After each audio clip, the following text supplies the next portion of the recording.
بسم اللہ الرحمن الرحیم۔ ایک بہت ہی اہم سوال کہ جس طرح آپ نے بڑے اچھے انداز سے واضح کیا کہ ہمارا کام بحیثیت امتی ایک دائی کا ہے نہ کہ دروگا کا، مسلم کا ہے نہ کہ مفتی کا ہے، اور ہمیں کام اس طرح کرنا ہے جس طرح انبیاء علیہ السلام نے کیا، یعنی شائستگی کے ساتھ، دلیل کے ساتھ، حالات حاضرہ کو سامنے رکھتے ہوئے۔ تو ان تمام باتوں کے درمیان اسوہ ابراہیمی کہاں گیا؟ جو کام تو ابراہیم علیہ السلام کے طریقے پر کیا جائے گا، تو اگر آپ اس طریقوں کو نہیں اپناتے کہ جس طرح انہوں نے دبنگ انداز میں کہا کہ تم بھی اور تمہارے اجداد بھی گمراہ تھے، اور ہم بستی کو مخاطب کیا کہ تمہارا کفر کرتا ہوں، ہم تمہارا کفر کرتے ہیں، تمہارے معبودوں کا تمہیں چھوڑتے ہیں، یعنی ان کے اسوہ ابراہیم میں جو ایک نمایاں چیز ہے کہ کفر، عداوت، بغض، ہجرت، تو اگر کام اس طرح نہ کیا جائے اسوہ ابراہیمی کی طرح تو پھر ہجرت کیسے مارد وجود میں آئے گی، اور قتال حق و باطل کا مرحلہ کب آئے گا؟ پھر یہ چیزیں منظر نامے سے غائب نظر آتی ہیں۔ جب ہم اسوہ ابراہیمی کا مطالعہ کرتے ہیں تو ساتھ ہی ہمیں ان حالات کا بھی علم ہو جاتا ہے کہ کن حالات کے اندر یہ مطالبہ ہوا، اور صحابہ کرام کے سامنے یہ آیت اللہ تعالیٰ نے کب پیش کی، ان سے مطالبہ کب کیا گیا، خود ابراہیم علیہ السلام نے کن حالات کے اندر یہ قوم کے سامنے اعلان کیا تھا۔ آپ قرآن مجید کے اندر ابراہیم علیہ السلام کی ساری دعوتی سرگزشت کا مطالعہ کریں، دوسرے انبیاء کی دعوتوں کا بھی مطالعہ کریں، اور ابراہیم علیہ السلام کی دعوت کا بھی مطالعہ کریں، تو آپ کو پتہ چلے گا کہ ابراہیم علیہ السلام نے بڑے ہی اچھے طریقے سے سوالیہ انداز سے اپنے قوم کے سامنے دعوت کا آغاز کیا ہے، ان کے ایک ایک نظریے کے اوپر، ایک ایک عقیدے کے اوپر سوال کیا ہے کہ تم یہ عقیدہ کیوں رکھتے ہو۔ مثلا اپنے والد کے سامنے اگر یہ دعوت رکھی ہے تو ان سے یہ کہا یا ابتی لم تعبد ما لا یسمع ولا یبصر ولا یغنی عنک شیئا، ابا جان آپ ان کی پرستش کیوں کرتے ہو جو نہ دیکھ سکتے ہیں، نہ سن سکتے ہیں، نہ تمہیں کوئی نفع پہنچا سکتے ہیں۔ اپنی قوم سے بھی یہی سوال کرتے ہیں کہ آپ ان کی عبادت کیوں کرتے ہو، کیا یہ دیکھتے ہیں، کیا یہ سن سکتے ہیں، کیا یہ نفع نقصان ان کے ہاتھ میں ہے، ان سوالیہ انداز میں۔ اور اس سے بڑھ کر ان کا انداز اور کیا ہو سکتا ہے جو کسی بھی نبی نے نہیں اپنایا، کہ ان کے ساتھ کھڑے ہو کر اگر وہ سورج کی پوجا کرتے تھے کہا ھذا ربی، وہ چاند کی پرستش کرتے تھے کہا اچھا ھذا ربی، ستارے کو پوجا کرتے تو ان کے ساتھ کہا یہ اچھا یہ ھذا ربی۔ حالانکہ ابراہیم علیہ السلام سے آپ توقع کر سکتے ہیں کہ وہ ان کو کبھی رب کہہ دیں؟ نہیں، یہ چند لمحوں کے لیے قوم کے ساتھ کھڑے ہو کر کہ اچھا ٹھیک ہے جس کو تم معبود مانتے ہو دیکھ لیتے ہیں، اچھا یہ اس کو تم مانتے ہو، اچھا یہ میرا رب ہے۔ وہ ڈوب گیا، اپنا وقت آیا تو غروب ہو گیا۔ تو ابراہیم علیہ السلام کہتے ہیں کہ ڈوب جانے والا رب کس طرح ہو سکتا ہے، جس کو زوال آ جائے، جو خود کسی کے قانون کا پابند ہے، جس کو طلوع کرنے والا جب طلوع کرے تو وہ طلوع ہو، جب وہ غروب کرنا چاہے تو اس کو غروب کر دے، تو ایسا تو جس کو زوال آ جائے وہ تو رب نہیں ہو سکتا۔ اچھا یہ ابراہیم علیہ السلام نے جو کچھ کیا یہ ان کا اپنا اجتہاد نہیں تھا، اللہ ہی کا حکم تھا، کیونکہ اللہ تعالیٰ فرماتا ہے تلک حجتنا آتیناھا ابراہیم علی قومی، کہ یہ ہماری دی ہوئی حجت تھی، دلیل تھی جو ہم نے اس کی قوم کے مقابلے پہ ابراہیم علیہ السلام کو عطا کی تھی۔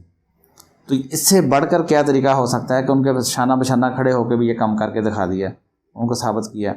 اچھا جو آخری اقدام یہ تھا کہ ان کو بتوں کو توڑا، اور یہاں تک کہ وہ خود اس چیز کو مان گئے کہ اے ابراہیم یہ کام نہیں کر سکتے، یہ جواب بھی نہیں دے سکتے، یہ کام کر بھی نہیں سکتے۔ تو ابراہیم علیہ السلام ان سے یہ کہتا ہے کہ یہی تو میں آپ کو سمجھانا چاہ رہا ہوں کہ یہ کچھ نہیں کر سکتے، لیکن آپ جانتے ہیں کہ سورہ مریم میں اللہ تعالیٰ فرماتا ہے کہ جب ابراہیم علیہ السلام نے اپنے باپ کو دعوت دی، اس نے کہا کہ ابراہیم کیا تو مجھے میرے معبودوں سے برگشتہ کرنا چاہتا ہے؟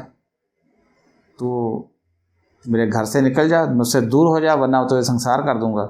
باپ نے گھر سے نکال دیا۔ قوم نے جب دیکھا کہ انہوں نے ہمارے معبودوں کی یہ درگت کی ہے، حالانکہ وہ سمجھ گئے تھے، وہ کہتے ہیں کہ ہم ہی ظالم ہیں، لیکن اس کے باوجود انہوں نے کہا کہ اس کو سزا دی جائے، قوم کے سامنے لایا جائے، قوم کے سامنے اس کی رونمائی کرائی جائے، اور پھر اس کے بعد اس کو آگ کے اندر زندہ ڈال دیا جائے۔ قوم نے اپنی طرف سے ان کو قتل کا منصوبہ بنا لیا، لیکن اللہ تعالیٰ نے ان کو بچایا۔ آگ جو ہے ان کے لیے اللہ تعالیٰ نے بردوں و سلامتی والی اور ٹھنڈک والی بنا دی۔ جو آگ انہوں نے ان کو جلانے کے لیے قتل کے بڑکائی تھی، اللہ تعالیٰ نے وہ ان کے لیے سلامتی والی بنا دی۔ اب ظاہر ہے کہ باپ نے گھر سے نکال دیا، سنسار کرنے کی دھمکی دے دی، قوم نے عملی طور پر ان کو اپنی طرف سے قتل کر دیا، اللہ نے بچا دیا۔ تو اب وہ ابراہیم علیہ السلام کہتے ہیں کہ اب میں اپنے رب کی طرف ہجرت کرتا ہوں۔ لوط علیہ السلام کو لے کر، اپنی بیوی کو لے کر وہاں سے نکلے ہیں۔ اب یہ ان کے الوداعی کلمات ہیں، جو آخری وقت کے کلمات ہیں، جن کو اللہ تعالیٰ نے اسوہ ابراہیمی کے طور پر پیش کیا ہے کہ تمہارے لیے ابراہیم اور ان کے ساتھیوں کا جو اسوہ ہے وہ بہترین ہے۔ اذ قالوا لقومہم انا براء منکم ومما تعبدون من دون اللہ، جب انہوں نے اپنی قوم سے کہا تھا کہ ہم تم سے بھی اور تمہارے ان معبودوں سے بھی بیزاری کا اعلان کرتے ہیں، کفرنا بکم، ہم تمہارا صاف انکار کرتے ہیں، وبدا بیننا و بینکم العداوۃ والبغضاء ابدا حتی تؤمنوا باللہ وحدہ، ہمارے اور تمہارے درمیان ایک بغض اور عداوت پیدا ہو چکی ہے، اس کا آغاز ہو چکا ہے، یہاں تک کہ تم الہ واحد کے اوپر ایمان نہیں لے آتے۔ تو یہ تو ان کے الوداعی کلمات ہیں۔ اب ظاہر ہے کہ جب قوم سے برات ہو جائے تو پیغمبر وہاں رہتا ہی نہیں ہے۔ قوم سے جب برات ہو جائے، باپ کو بھی یہ کہتے ہیں وا تعذلکم وما تعدون من دون اللہ، میں آپ کو بھی چھوڑتا ہوں جن کی اللہ کے چھوڑ کے تم عبادت کرتے ہو، جن کو تم پکارتے ہو، میں ان کو بھی چھوڑتا ہوں۔ جب باپ نے سنساری کا اعلان کر دیا تو وہ کہتے ٹھیک ہے پھر میں آپ کو بھی چھوڑتا ہوں، آپ کے معبودوں کو بھی چھوڑتا ہوں، اور قوم کو بھی یہ کہتے ہیں کہ میں تم کو بھی چھوڑتا ہوں، تمہارے معبودوں کو بھی چھوڑتا ہوں جب تک تم ایمان نہیں لے آتے۔ اب ظاہر انہوں نے وہاں سے جانا تھا، ابراہیم علیہ السلام اس کے بعد وہاں چلے گئے ہیں، ورنہ اگر آپ کہیں کہ آج کو اسوہ ابراہیم کا جو مطالبہ کر رہے ہیں کہ جو اسوہ ابراہیمی لازم ہے، اسوہ ابراہیمی لازم ہے، سب سے پہلے تو وہ دیکھیں کہ وہ حالات کیسے تھے۔ وہاں رہنے کے قابل نہیں تھے، ان کو تو قتل کر دیا گیا اپنی طرف سے، وہ تو اللہ نے بچایا ان کو۔ جب کوئی قوم اپنے پیغمبر کے قتل کے در پہ ہو جائے، پیغمبر کے ساتھیوں کے قتل کے در پہ ہو جائے، وہ وہاں پہ رہ کے کرے گا کیا؟ خود رسول اللہ صلی اللہ علیہ وسلم کے ساتھیوں کو جب قتل کرنے کی کوشش کی گئی، حبشہ کی تو 2 ہجرتیں اسی لیے تو ہوئی تھیں کہ کچھ صحابہ کو قتل کیا گیا، باقیوں کے ساتھ بھی ایسی اذیتیں اور ایسی قتل کے منصوبے بنائے جا رہے تھے کہ اللہ تعالیٰ کے حکم سے ان کو ہجرت کا حکم دیے گئے۔ حبشہ کی 2 ہجرتیں ہوئیں، اور پھر خود رسول اللہ صلی اللہ علیہ وسلم نے کب ہجرت کی؟ جب قوم ان کی قتل کے بھی در پہ ہوئی، آپ کے سر کی جب قیمت لگا دی گئی، ہجرت ہی تو ہوگی، وہ کیا ہوگا اس کے بعد؟ پھر ایسے حالات ہی ایسے پیدا ہو گئے کہ جب ہجرت کے اوپر مجبور ہو گئے۔ ابراہیم علیہ السلام بھی اس طرح ہجرت پہ مجبور ہوئے ہیں۔ اور جب قوم سے اعتزال ہو جائے، جب قوم سے برات ہو جائے، تو پھر پیغمبر یا پیغمبر کا ساتھی وہاں نہیں رہتا، لیکن جب تک جان کے لالے نہ پڑ جائیں، جان کے دشمن نہ بن جائیں، آپ ہجرت بھی نہیں کر سکتے، آپ نے وہیں پہ رہنا ہے۔ ورنہ آپ دیکھیں کہ اگر قرآن کے اندر تو یہ ساری چیزیں موجود ہیں، احادیث کے اندر کتنی ایسی حدیثیں ملتی ہیں کہ رسول اللہ صلی اللہ علیہ وسلم نے صحابہ کرام کو یہ کہا تھا کہ دیکھو تم ولا تساکنوا المشرکین، کیونکہ تم مشرکین کے ساتھ مت رہو۔ اور ایک حدیث کے اندر آتا ہے کہ دیکھو میں تمہاری آگ بھی ان کے ساتھ سانجھی نہ دیکھوں، تمہاری آگ بھی مشرکین کے ساتھ، کفار کے ساتھ اکٹھی نہیں ہونی چاہیے، تمہاری رہائشیں بھی ان کے ساتھ مکس نہیں ہونی چاہیے۔ صحیح حدیث ہے۔ لیکن آج جو یہ اسوہ ابراہیم کا مطالبہ کر رہے ہیں یا اس کو تقاضا سمجھتے ہیں کہ یہ ایمان کا تقاضا ہے کہ ان کو چھوڑ دیا جائے، تو وہ چھوڑنا کن معنوں میں ہے؟ پھر تو ابراہیم علیہ السلام تو وہاں نہ رہے، اصحاب کہف نے جب اعتزال کیا وہ تو وہاں پہ نہ رہے، رسول اللہ صلی اللہ علیہ وسلم تو مکہ میں نہ رہے، صحابہ کرام تو چھوڑ کر حبشہ چلے گئے، اور پھر یہاں آ کے بھی مدینے میں آ کے بھی اللہ کے رسول صلی اللہ علیہ وسلم صحابہ کرام سے کہہ رہے ہیں لا تساکنوا المشرکین، مشرکین کے اندر مت رہو، ان کے ساتھ سکونت اختیار نہ کرو، دیکھو میں تمہاری آگ بھی ان کے ساتھ کٹھی نہ دیکھوں۔ اور ایک حدیث میں آتا ہے کہ جو ان کے ساتھ رہا وہ انہی کے ساتھ شمار کیا جائے گا۔ آج یہ جو مطالبہ کرتے ہیں، کیا انہوں نے الگ بستیاں قائم کر لی ہیں؟ دیکھیں ان آیتوں کے اوپر عمل کس طرح کرنا ہے، یہ تو آخری رسول محمد صلی اللہ علیہ وسلم بتائیں گے نا۔ تو وہ تو اپنے صحابہ سے کہہ رہے ہیں کہ تمہاری ان کے ساتھ آگ کی شراکت بھی نہ ہو، تمہاری ان کے ساتھ رہائش بھی نہ ہو، اگر تمہاری رہائش ان کے ساتھ ہو گئی تو تمہارا شمار انہی میں کیا جائے گا۔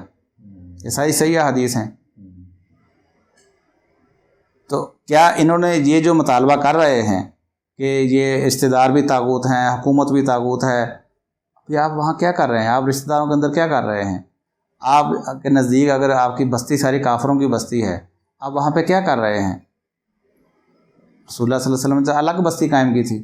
اچھا دوسری جو آپ نے بات کی تھی کہ جب تک یہ طریقہ اختیار نہیں کیا جائے گا، اچھا آپ یہ بتائیں کیا یوسف علیہ السلام نے اسوہ ابراہیمی نہیں اپنایا؟ وہ تو خود اس چیز کے داعی تھے، واتبعت ملۃ آبائی ابراہیم و اسحاق و یعقوب، کہ میں نے اپنے آباء و اجداد اسحاق، یعقوب اور ابراہیم علیہ السلام کی ملت کو اپنایا ہے۔ انہوں نے مصر کیوں نہ چھوڑا؟ وہ مصر میں رہتے ہوئی یہ ان کی خدمت کیوں کرتے رہے؟ ان کے وزیر خزانہ بن کر ان کے لیے کبھی قحط سے پہلے ان کے لیے اناج کا بندوبست کر رہے ہیں، اور قحط کے دوران بھی وہ قحط ختم ہو گیا، وہ وقت بھی گزر گیا، ایک لمبا عرصہ تک وہیں رہے، یہاں تک کہ وہیں پہ ان کی وفات ہوئی ہے۔ انہوں نے کیوں نہ چھوڑا ان کو؟ کیونکہ قوم نے ان کو ہجرت پہ مجبور ہی نہیں کیا۔ اس وجہ سے ہجرت کرنا ہر رسول کے اوپر، ہر نبی کے اوپر لازم نہیں تھا کہ وہ لازمی، جس نے نبوت کا دعویٰ کہ وہ بھی لازمی ہجرت کرے، نہیں ہجرت کی انہوں نے، ہجرت کے حالات ہی نہیں پیدا ہوئے۔ اب یہ کہاں سے یہ پیمانہ، یہ فارمولہ کہاں سے آ گیا کہ جب بھی آپ دعوت کی تحریک اٹھائیں گے تو آپ کے اوپر ہجرت بھی لازم ہو جائے گی؟ یعنی سارے رسولوں کے ساتھ اس طرح نہیں ہوا کہ سب نے ہجرت کی ہو، ٹھیک ہے نا؟ یحییٰ علیہ السلام نے ہجرت نہیں کی، زکریا علیہ السلام نے ہجرت نہیں کی، ہر رسول نے ہجرت نہیں کی۔ ہجرت کے حالات پیدا ہوئے ہیں تو ہوئی ہے۔ تو اگر آپ کے اوپر حالات پیدا نہیں ہوتے، کیا آپ اپنے وہ کیفیت خود طاری کر لیں گے؟ خود طاری کرنے کا۔ اچھا پھر دوسری بات ہے رسول اگر ہجرت کرتا ہے، یہ بھی فرق رکھیں ذہن میں۔ ایک ہے ایک مومن کا کسی وجہ سے اگر کسی غیر مسلم علاقے کے اندر جینا مشکل کر دیا جائے، انفرادی طور پر تو وہ ہجرت کر سکتا ہے، اس کی زندگی وہاں پہ مشکل ہو جائے وہ ہجرت کر سکتا ہے، جس طرح صحابہ کہف نے کی ہے، جس طرح صحابہ کرام نے حبشہ کی طرف ہجرت کی ہے۔ لیکن رسول جو ہوتا ہے، رسول جب ہجرت کرتا ہے وہ اللہ کے حکم سے کرتا ہے۔ ایسی اجتماعی ہجرت جب بھی ہوتی ہے رسول یا اس کے ماننے والوں کی، وہ اللہ کے حکم سے ہوتی ہے، اور اس کے بعد قوموں کے اوپر اللہ کا عذاب آ جاتا ہے، وہ بچتے نہیں ہیں۔ پھر سورہ بنی اسرائیل کا مطالعہ کریں، اس میں بھی اللہ تعالیٰ نے یہی فرمایا کہ یہ اگر رسول کو قتل کرنے کی کوشش کریں گے یا یہاں سے نکال دیں گے تو اس کے بعد یہ لمبا عرصہ خود بھی نہیں جی پائیں گے۔ وہ ہجرت کرتے ہوئے جب اللہ کے رسول صلی اللہ علیہ وسلم ابوبکر صدیق رضی اللہ عنہ کے ساتھ وہاں سے نکل رہے ہیں تو ابوبکر صدیق رضی اللہ عنہ یہ کہتے ہیں کہ انہوں نے اپنے رسول کو نکال دیا ہے، اب ان کی صف لپیٹ دی جائے گی۔ تو یہی ہوا، یہ رسولوں کے ساتھ خاص اللہ کا وعدہ ہوتا تھا کہ رسول کی ہجرت کے بعد اللہ تعالیٰ قوم کو پھر مٹا دیتا تھا۔ نوح علیہ السلام کو جب اللہ نے کہا کہ ٹھیک ہے اب جو ایمان لانا تھا وہ لا چکے، اب کشتی بناؤ، یعنی ان کی ہجرت کشتی کی شکل میں تھی، اللہ تعالیٰ نے باقی سب کو ڈبو دیا، نوح علیہ السلام ان کے ساتھیوں کو بچا لیا، اور ہود علیہ السلام کو، صالح علیہ السلام کو اللہ نے کہا کہ اب اپنے ساتھیوں کو لے کر یہاں سے نکل جائیں، قوم کے اوپر عذاب آ گیا۔ لوط علیہ السلام سے کہا گیا کہ آپ یہاں سے نکل جائیں، پیچھے قوم کے اوپر اللہ کا عذاب آ گیا۔ یہی ہوا ہے۔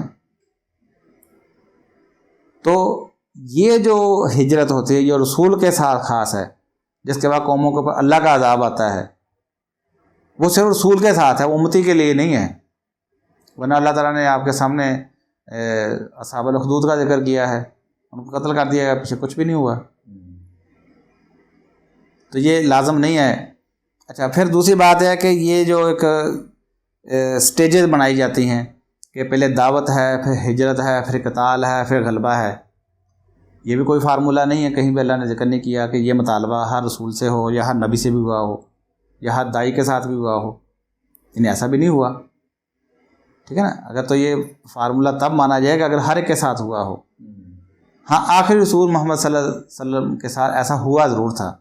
تو یہ ہسٹری تھی، یہ تاریخ تھی. ہر رسول کی تاریخ الگ الگ بنی ہے حالات کے اعتبار سے. نوح علیہ السلام کی ہسٹری الگ طریقے سے ترتیب پائی ہے، صالح علیہ السلام کے الگ طریقے سے، عیسیٰ علیہ السلام کے الگ طریقے سے، موسیٰ علیہ السلام کے الگ طریقے سے، لوط علیہ السلام کے الگ طریقے سے. آپ ہسٹری کو دہرا نہیں سکتے، اس کو فارمولے کے طور پر نہیں پیش کر سکتے کہ آپ کے ساتھ بھی وہی وعدے ہوں گے جو رسولوں کے ساتھ اس طرح ہی ہوئے کہ آپ کے ساتھ وہ ترتیب لازم آئے گی.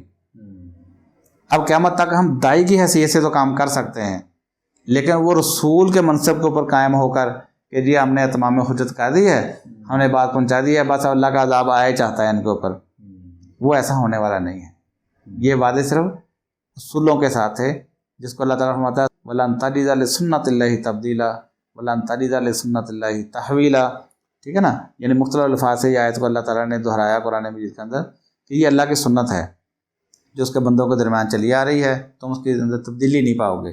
وہ تبدیلی یہی ہوتی تھی کہ رسول کی جب دعوت کا انکار کیا جاتا تھا تو اللہ تعالیٰ رسول کے ساتھیوں کو کامیابی و سرفرازی عطا کرتا تھا، جو مخالفین تھے ان کو صفحہ ہستی سے مٹا دیا کرتا تھا. تو کہیں اللہ تعالیٰ فرماتا ہے کہ سورہ ابراہیم میں بھی اللہ تعالیٰ نے اس کا ذکر کیا ہے، اور بھی مختلف جگہوں پہ اللہ تعالیٰ نے اس بات کا ذکر کیا ہے. یعنی اللہ تعالیٰ فرماتا ہے لِكُلِّ أُمَّةٍ رَسُولٌ فَإِذَا جَاءَ رَسُولُهُمْ قُضِيَ بَيْنَهُمْ بِالْقِسْطِ وَهُمْ لَا يُظْلَمُونَ. کہ ہر امت کے لیے ایک رسول ہے، جب ان کا رسول ان کی طرف بھیج دیا جاتا ہے تو پھر ان کا فیصلہ بالکل قسط کے ساتھ انصاف کے ساتھ کر دیا جاتا ہے، کسی کو ظلم نہیں کیا جاتا. یہ اللہ کا قانون ہے. تو یہ قانون رسولوں کے ساتھ ہے، امتیوں کے ساتھ نہیں ہے. امتی آئیں گے، دعوت اٹھائیں گے، ختم بھی ہو جائیں گے، دعوت چلے گی، کبھی رک جائے گی، یہ کام چلتا رہے گا قیامت تک کے لیے. امتی کی حیثیت سے ہمیں اپنے منصب کو پہچاننا ہے، کبھی بھی ہم نے رسول یا نبی کے منصب پہ آنے کی کوشش نہیں کرنی.